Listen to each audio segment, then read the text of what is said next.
Did you miss me? Because I missed all of you. I missed you too, Chris. Hey, everybody. Hey, how you doing, man? Good to see you all. Checking in from Mobile, Alabama, in the Senior Bowl. Big week coming up for scouting and for looking at the next prospective Steelers. And this is the Southside Beat, as we are every Monday through Friday, 3 until 3:30 Eastern on DK Pittsburgh Sports. My name is Corey Crisan, of course. Chris Halicke with me on Wednesday, January 31st, 2024. I'm in Mobile for the Senior Bowl. I am currently at the Mobile Convention Center, really nice building here, getting ready for Media Day, which starts in approximately 90 minutes here, where American team and national team members, all of them, are expected to be made available. So really cool chance here. Got off the practice field earlier and was at practice all day yesterday. So good couple of days here in Mobile, Chris. Yeah, man. Senior Bowl is always fun. I think I enjoy the Combine a little bit more just because I like Indy so much. But Mobile is a fun town, and they do a pretty good job there. Unfortunately, like the media day that you're talking about is the best time to talk to players because the time that you get after practice is so. I mean, you get 10 minutes to run around on the field and grab as much as you possibly can. It's not much, so. But it's still a fun time. It's good to see some of these players up and close.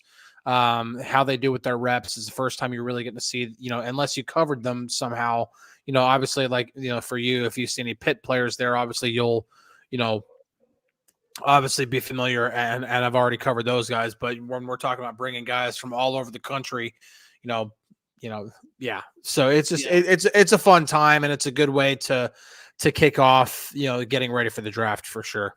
Yep. All right. And Ben comes in with a question right away. Like, hey, if you guys got questions about prospects, about anybody that's here at the Senior Bowl, now's the time to do it because I don't know if I'm going to have time to do this tomorrow. Friday, I definitely will, but I don't know if I'm going to have time to do the show tomorrow just because the way the schedules line up, like one of the practices ends right at 3 o'clock. So, yeah, 3 o'clock Eastern at least, 2 o'clock Central. So I won't be able to do tomorrow's show. So now's the time to ask questions about the Senior Bowl. And Ben comes in right here. Did you get a chance to see anything from Trevin Wallace from Kentucky? Interesting late round linebacker prospect. I have. And I think the linebacker that's really stood out to me, not to divert or shed your question at all, the linebacker that stood out to me is Peyton Wilson out of NC State. Dude is freakishly athletic. He's tall. He's thin in a good way. Really muscular. He runs quick. He's good in man coverage. I haven't watched too much of the linebackers in depth.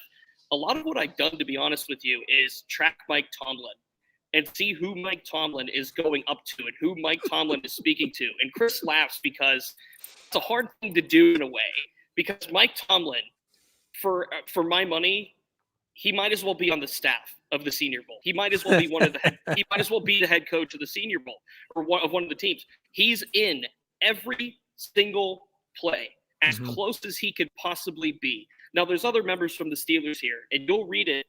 It's on the site right now, dkpittsburghsports.com. Mike Tomlin crafted, and that's the best word I can put to it, crafted the top matchup of today, which was Michigan receiver Roman Wilson against Toledo quarterback Kenyon Mitchell.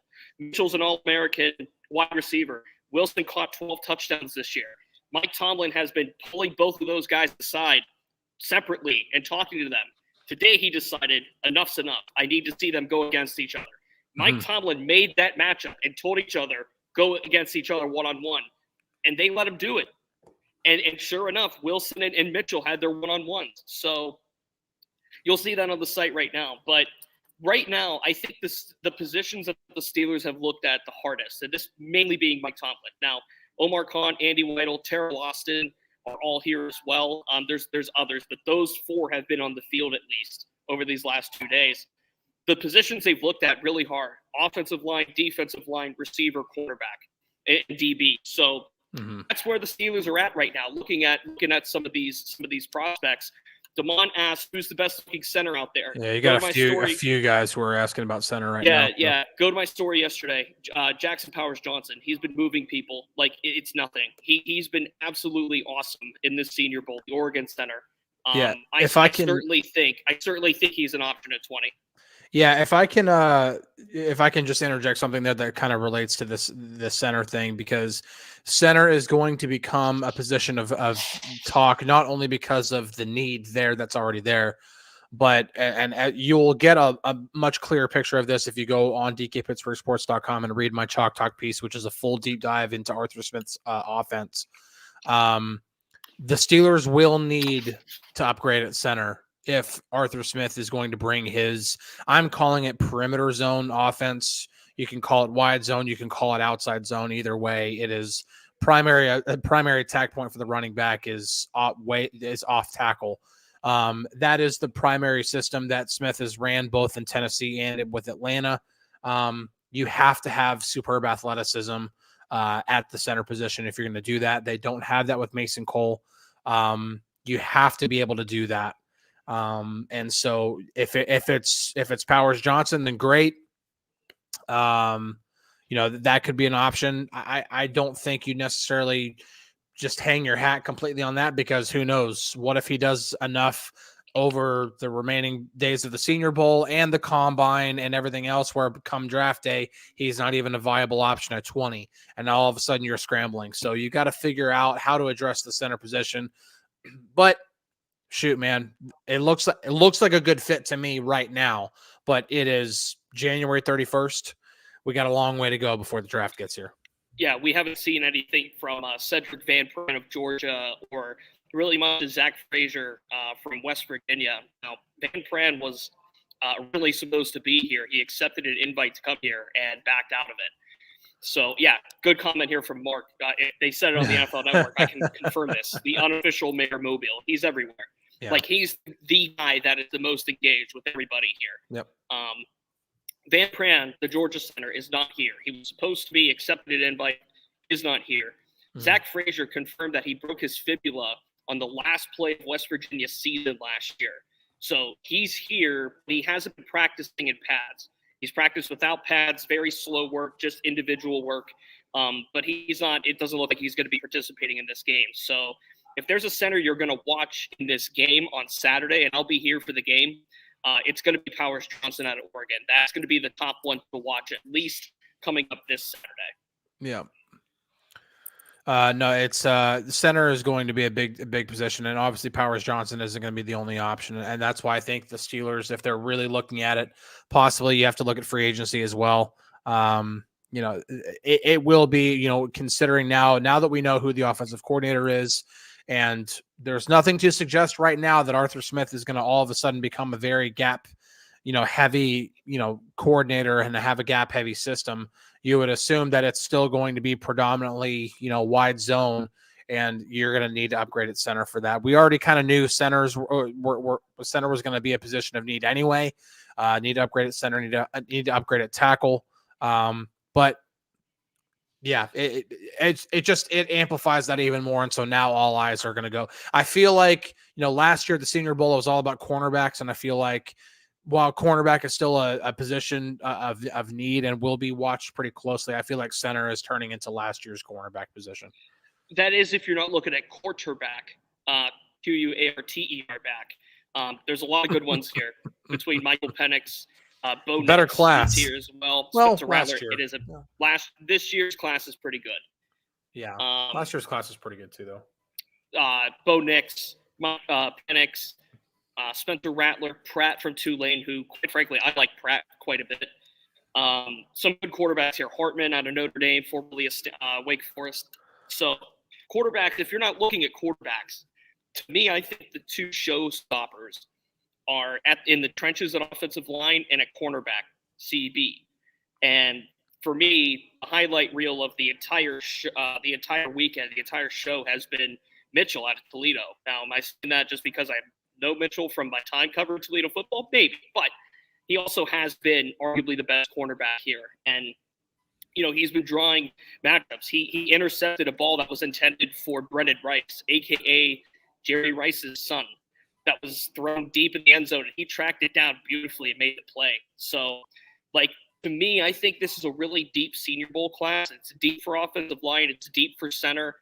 It's deep for cornerback. It's deep at defensive line, too. So, really good stuff that the Steelers are getting an opportunity to get in the door early with, and they're being as proactive, if not the most proactive, of any team that's here. Let's talk Arthur Smith. Obviously, yesterday was the big reveal, was the big break, was the big. I found it funny that we were lining up. So this is how my perspective of the hiring came out. While it hasn't been officially announced yet, I don't think. No, it hasn't. No. I saw Omar Khan walking out of the stadium on his phone, and I'm like, that's interesting. And this is like right as we were lining up to go down to the field for interviews. And I see Khan walking out. I'm like, it's interesting. And then minutes later, we get the buzz that the reports happen that, Arthur Smith is going to be the Steelers offensive coordinator. I'm like, oh, maybe that's who he was on the phone with.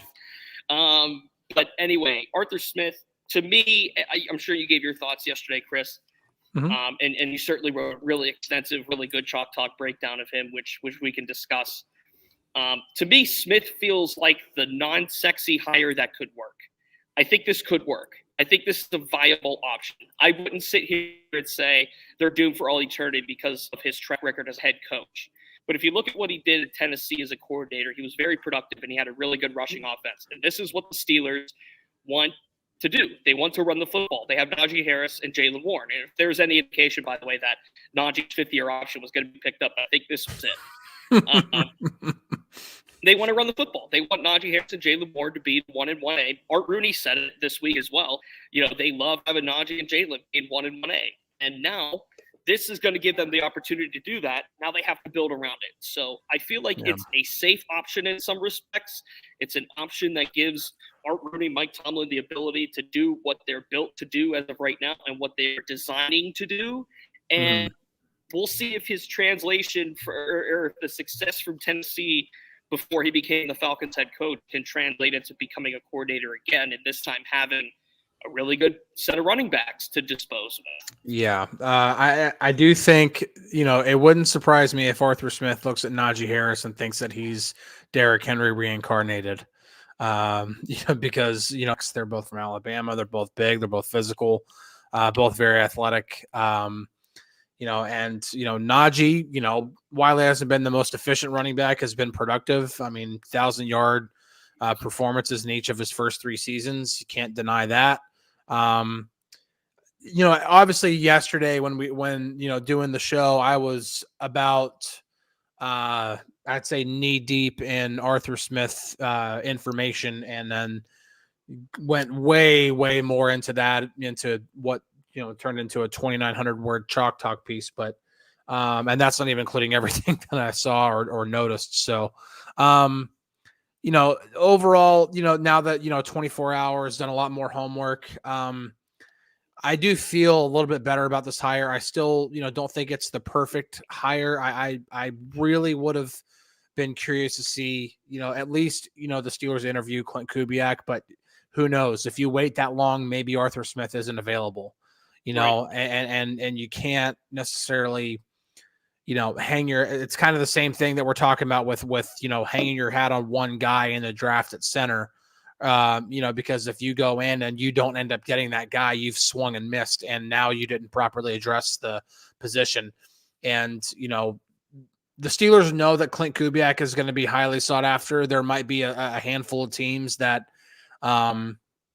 are willing to wait the next couple weeks to talk to him. And, if you don't get him, and Arthur Smith went and, took a job somewhere else, then you're kind of screwed at that point. There's could be other options, but it might not be the most ideal fit. Arthur Smith will fit it to a certain point. My biggest concern is the Steelers did a lot of really good things with gap/man concepts down the stretch.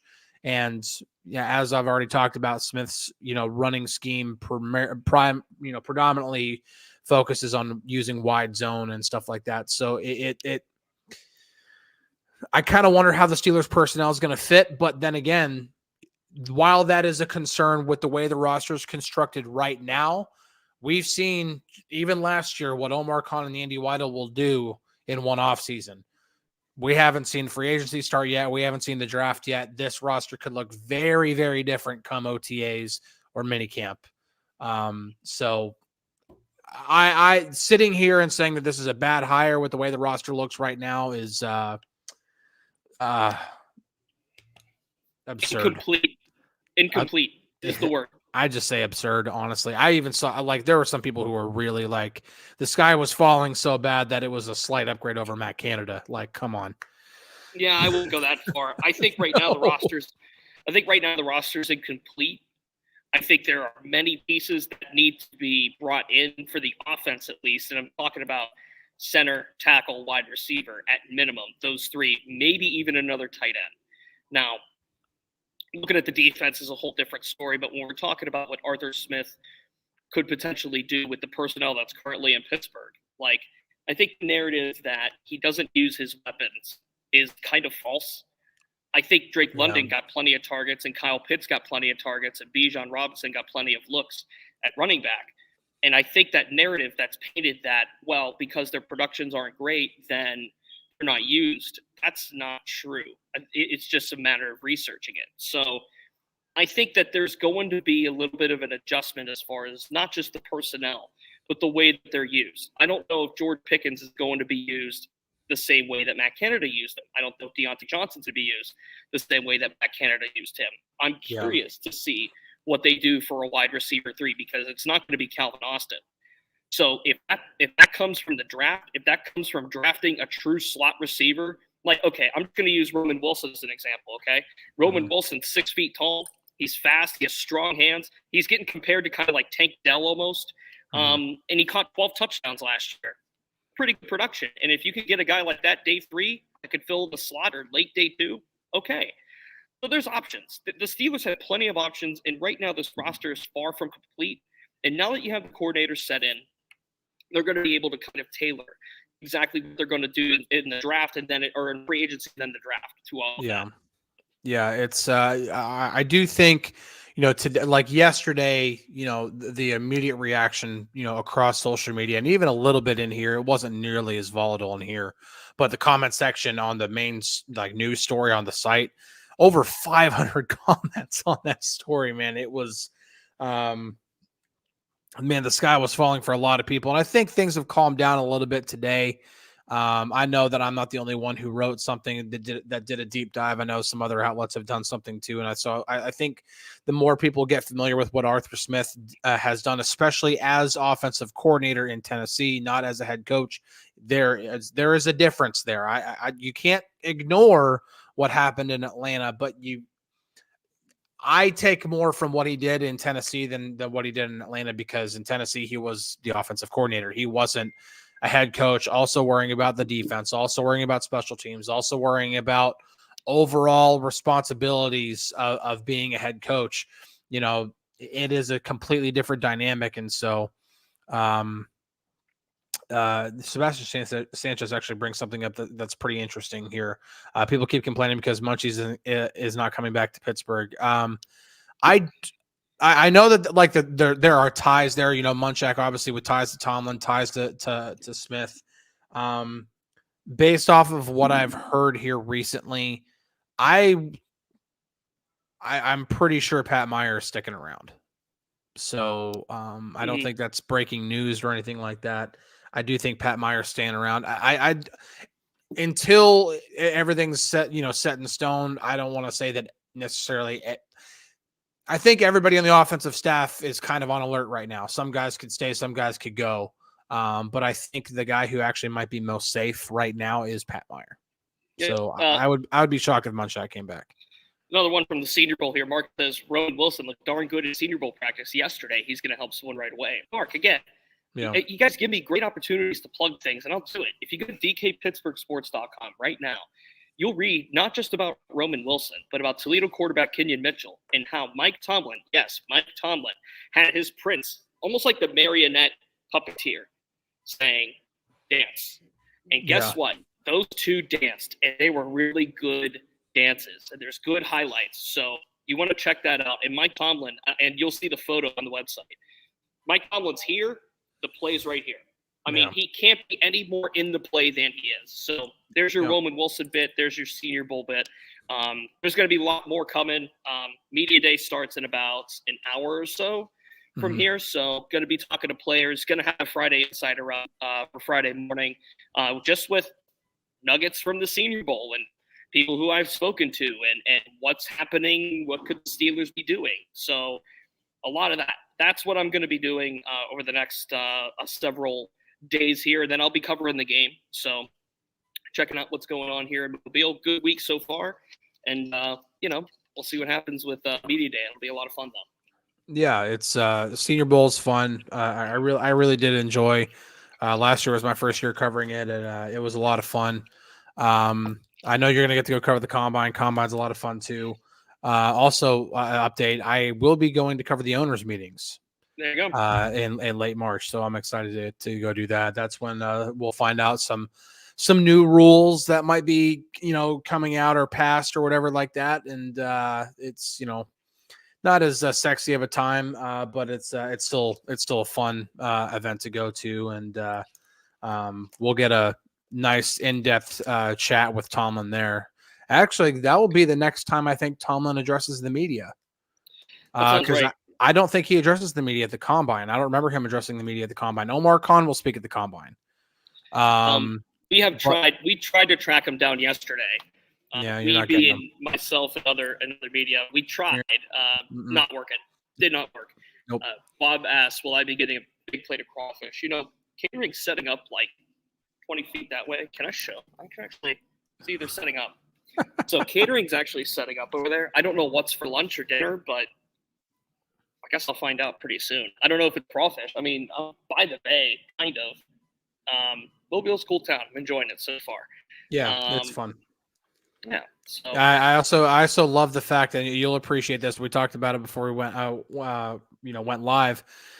For whatever reason, there's a Culver's sitting smack dab in Mobile, Alabama. Chris tried to tap into my Midwestern right away. He was like, what kind of food have you been eating down there? I know there's a Culver's. Like, he automatically assumed that I was going to go right to the Culver's because I have Midwestern background. I did. Correct. You incorrectly assumed. I had Moe's yesterday, actually, just because I was, like, tired and didn't feel like thinking of food. And I was like, oh, that's familiar. I like it. I'm going to get it. So that's what I ate. That's what I ate there. $12 a pound for crawfish. That seems like a lot.